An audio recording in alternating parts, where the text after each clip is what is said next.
Welcome to Traveling with Legos, an exploration of Traveler and Legos in the far future, with T. Reynolds of Chromatic Chameleon.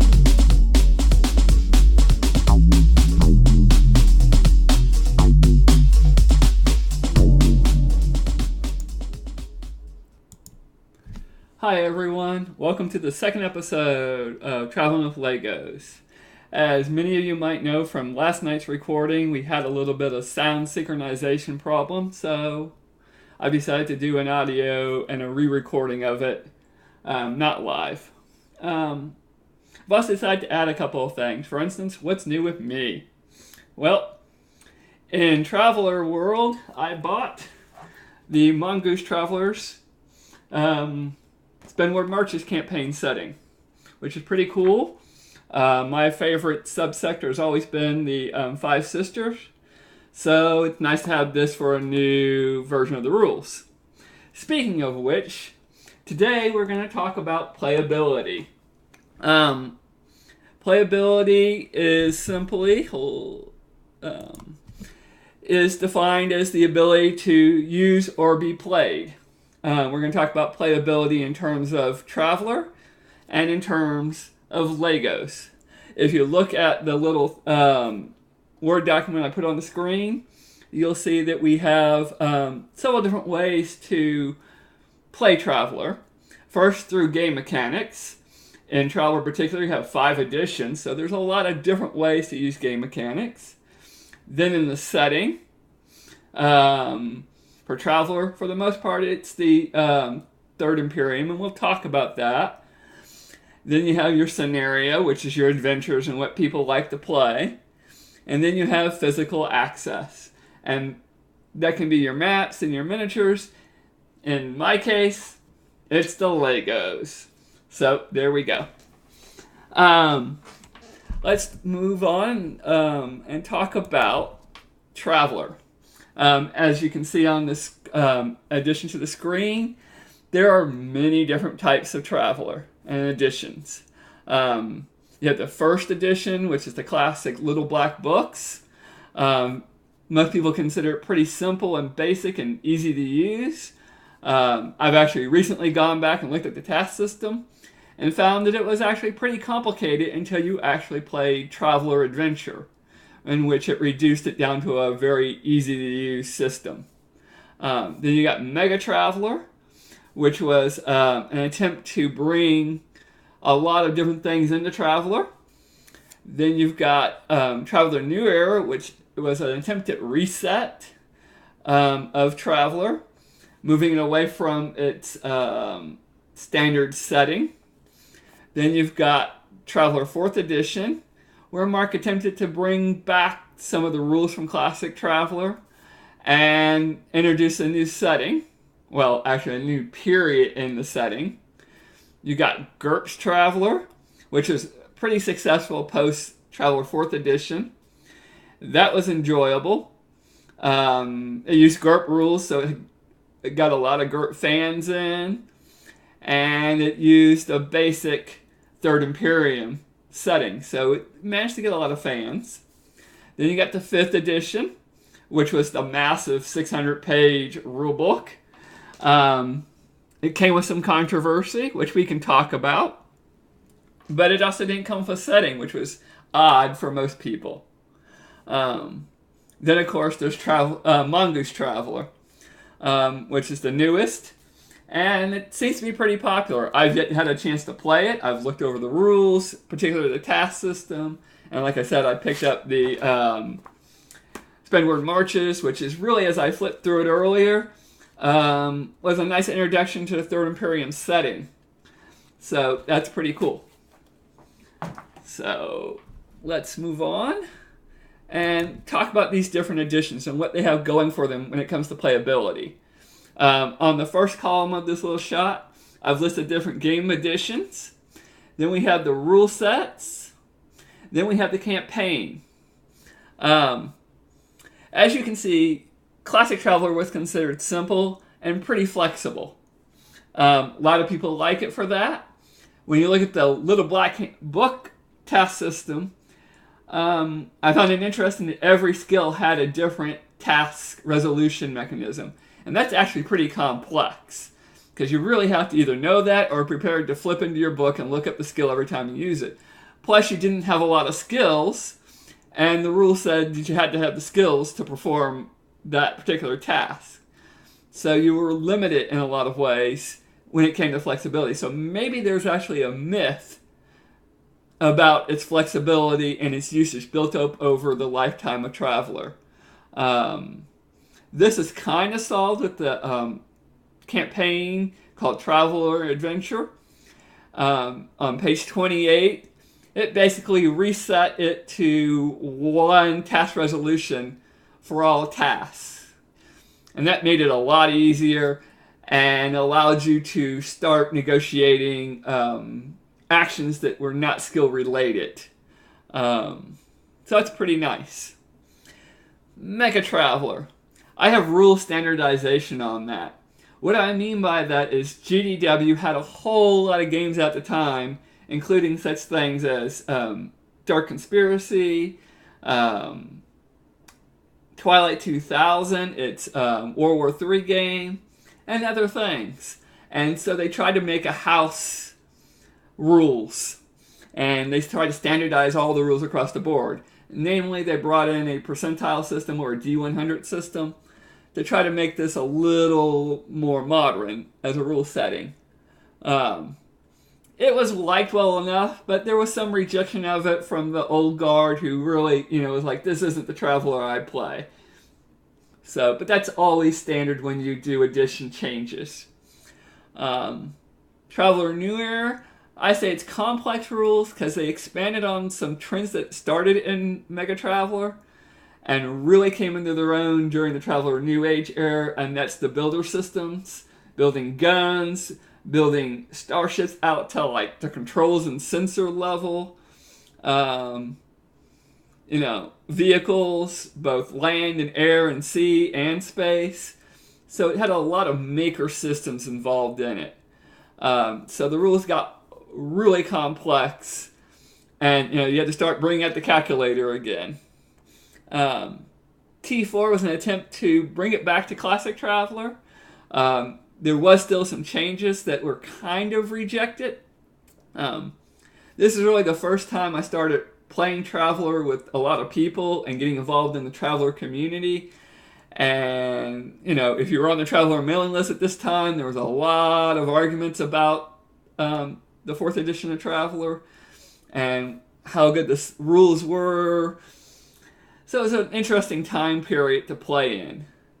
GURPS Traveler was kind of an attempt to answer the problems of T4 in a lot of ways. You don't like the rules of Traveler, let's try to bring in another system, but keep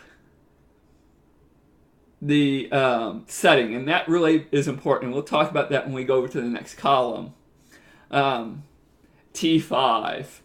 A lot of people have issues with T5. I personally like it. I like the fact that it's designed to be a collection of rules that you can use or not use as you wish. And that brings it kind of to the Traveler New Era type feeling with some Classic Traveler. And we'll talk about how that plays out in the campaign setting too. And I think something's being missed. Then you got Mongoose Traveler, which was like GURPS Traveler's response to Traveler 4th edition. It's basically, we're going to really simplify the rules and make it really playable so more people will enjoy the game. Where Traveler 5th edition didn't seem to be playable. It seemed to be more just rules for GMs to look at and enjoy. Mongoose Traveler is an attempt to really make a playable, accessible game. Much like Classic Traveler was seen as and Mega Traveler.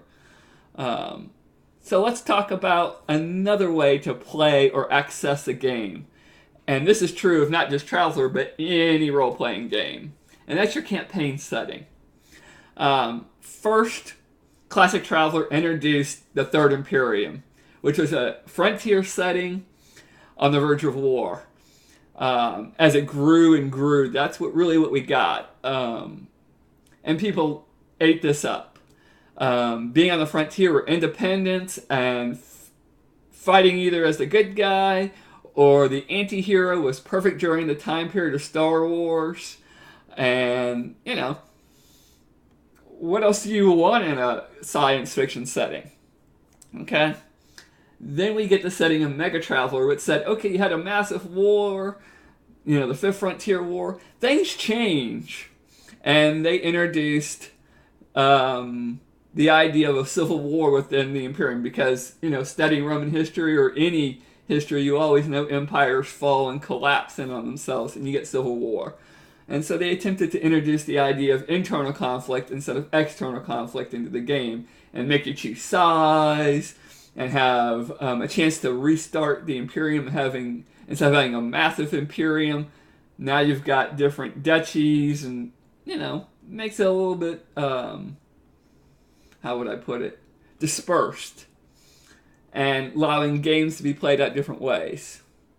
Traveler New Era attempted to reset the whole entire thing. It moved it further into the future and introduced all new ideas like the vampire fleet and some things I never quite understood or got into enough to try to understand. I basically skipped Traveler New Era. But it was really an attempt to reset it. A lot of people like it for its, having the Third Imperium mostly gone and that rugged survivability and, the fight against nature in that collapsed society, battling to overcome a dark age. Traveler 4th Edition setting was really unique, and I bought into it. I love the idea of going back instead of being at the end of the Imperium to go back to the beginning of the Imperium so that your frontiers are reset. Instead of being at the far out, they're really close in to the core. And you start to explore how the core was built and what really made the Imperium. Looking at the beginning of megacorporations, the Navy, the Conquest, and its society. And being a social science and a political scientist, this was really intriguing to me. To a lot of people, it wasn't. It was like, what happened to our Third Imperium again? I don't want that. I want my Third Imperium. So that's when they did the GURPS edition, they said, okay, everybody wants their Third Imperium. Let's just pretend like, Fourth Imperium didn't, the Traveler 4th Edition setting didn't happen. We definitely don't want the vampire fleets of Traveler New Era. And we don't even need a civil war. We're just going to go back to around the Fifth Frontier War and play that out and let people just run with it. Now T5 basically said, we're going to give you rules and not a setting. And this is intriguing to me because if anybody remembers original Classic Traveler, for the first probably 5 years, I'd have to go find my original Travel Aid Society books. There was no setting. It wasn't until you get the Travel Aid Society magazines that you start to get, or was it the Journal of the Travel Aid Society? I don't quite remember the name. It wasn't until you get those journals, those simple 40-page magazines that talk about rules and settings, and the beginnings of the Fifth Frontier War in the settings section, do you get the idea of a Third Imperium. Really, the original Little Black books were meant to be sector-focused scenarios. And that's how you access the game. Everybody was to design their own scenario, just like in D&D, you designed your own little world, and you went into your own little towns and dungeon crawling. There was no Greyhawk. There was nothing. There was just your own little adventure. And that's how 5th edition tried to do. And tried to say, you know what, there's more to the galaxy than just the Third Imperium. You can go play on the other side of the galaxy. Or play along the designing exploration to the center, the core expedition. Or go to the edge of the galaxy. Stop focusing on the Third Imperium. Let's focus on the rules and try to build something different.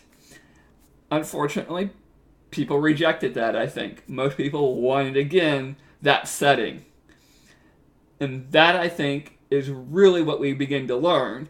And that is, it's the success of the settings that makes Traveler and not the success of the rules. classic Traveler rules weren't really that great. We have a myth of them being great, but it was the setting that Mark developed over time that we fell in love with. And that's why Mongoose Traveler is so successful. Quite frankly, you don't need those rules. What you need is a setting book. This, to me, would be more important than the rules of Mongoose Traveler, because I could play Traveler with Savage World rules. I can play Traveler with Fate. Traveler with Star Wars has been heard of. But it's the Third Imperium people love. And that is called playability and accessibility. And that's why when we start looking at the scenarios of Traveler, we see that, there are certain scenarios that people really love. The rogue trader approach, the smuggler, the anti-hero, the mercenary campaign, playing security guards, that sort of thing. In classic Traveler time, there was a lot of dungeon crawling with ruins and abandoned alien starships. So that was interesting. We don't see that much in a lot of new Travelers games. It's mainly still focused on the Third Imperium and on the frontier of the Spinward Marches. You don't get a lot of exploration as something outside of conflict, or at least conflict leading up to Fifth Frontier War. And I think looking at Mark's history of 4th edition and 5th edition, I think he kind of regrets that. I'd probably be putting words into his mouth, but I'm just reading into his thing. He may be willing to contradict me. That's okay.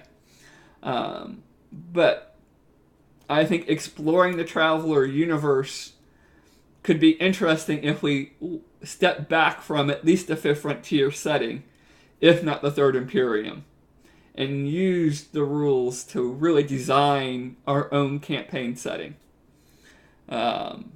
That's just me after really looking at the rules these past couple of weeks to develop this video. Now we have the physical access. Traveler, for the most part, is a theater of the mind game. Even in classic Traveler, you would have the band system, range band system, that basically kind of gave you a spacing. For people who are more used to modern games, you could think of it like the Fate system with its zoning. You move from one zone to another, and that's how you affect things. Range bands kind of work the same way. Later on, as miniatures became popular not only with D&D, they became popular with Traveler. And you started having miniature rules such as Snapshot, and an attempt to expand it with the Azanti High Lightning. And I've talked about a little bit about Snapshot and Azanti High Lightning in the last video, and I'll be talking about it a lot more as we start to develop starships and Legos, and how we can use this as miniatures. Okay? But when we start to talk about Lego modeling, we also have to talk about playability and accessibility. How do you actually get to use that model? So what I'm going to bring to you is an uncompleted part of my next model for you. Hold on a second. And that is the module of the modular cutter. Alright? I'm going to point out a few things about playability. First, if you look at any deck plans of the modular cutter, there should be airlocks on both that side and that side. You can tell I've removed the airlocks in favor of being able to access that bottom deck. Alright? The other thing I've done, and this is a big concession to playability, is I create this drop-down side to give you access, again, to that bottom deck. So why did I do that? Why is that important? Well, outside the modular, when the modular cutter is deployed, you can kind of play with it using the access from these tunnels. But if you, or from these sides, But if you were to play with it while it's attached to the cutter part, you can't access the module because this will be covered by the bridge and the engine room. So you got to be able to get into the actual module some way, thus to drop down side Fascade. All right, so there you go. That's what we're talking about, playability with Legos. And as we build more models, we're going to be talking about how to do that. Why is that important? In my brain, as I finish up the modular cutter, I've still got some Legos coming in to do that. I'm starting to think about other modules, like for instance the scout ship. How do you access the scout ship? It's 3 decks. You can't go in from the side because it's got, the wedge shape to it. One of my ideas is to be able to flip up either side of that wedge running along that center corridor of the scout ship. The other one I came up with just simply doing a clam opening, where you open from the back upwards so you can actually get access to the whole entire main deck. You might leave the the top deck to its own pop-up, right? So that way you don't access it while you're playing on the main deck. The bottom deck will probably be having an access to the side or access from the back or both, depending on how the model starts to play out as I build it. Another thing I want to talk about is accessibility to my models to you. First and foremost, this is about ideas and about encouraging you to see Legos as a way to use them in your game. I will be using a Lego CAD program. Mostly I use it after I build it out physically. I go back and remodel it, and there's lots of changes made while I remodel it because in my brain it's easier to play with it first, than it is to do a CAD and come back out to it, because you get to see how pieces work when you play with it first. But I will be working on those CAD drawings that you can access. It will tell you, where the pieces go, what pieces you need. I'll probably be able to price it out for you if you buy the pieces wholesale like I do, because no matter how many Star Wars Legos you buy, you're never going to have the right pieces. So, I might be able to give you a pricing. So that's kind of where I'm going to go with that type of playability and access. I want you to be able to use these and see how this is built. So that's some ideas that are coming into my head as I move forward with these videos. And again, I also want to talk about playing Traveler. Character generation, making characters, and enjoying that. I've talked about using Legos to build whole entire adventures. We've talked about probably doing a actual play Traveler game if I can find the right mix of players. And we might use Legos there along with Roll20. So there's all sorts of ways to use the Legos and show you how to access them and access Traveler. All right? So that's kind of the end of this episode. Next episode, if my Legos come in, I should be completing it, and maybe we'll have the next one up in about 2 weeks, depending on how work and other things play out. Thank you for joining me. Until next time. Bye-bye.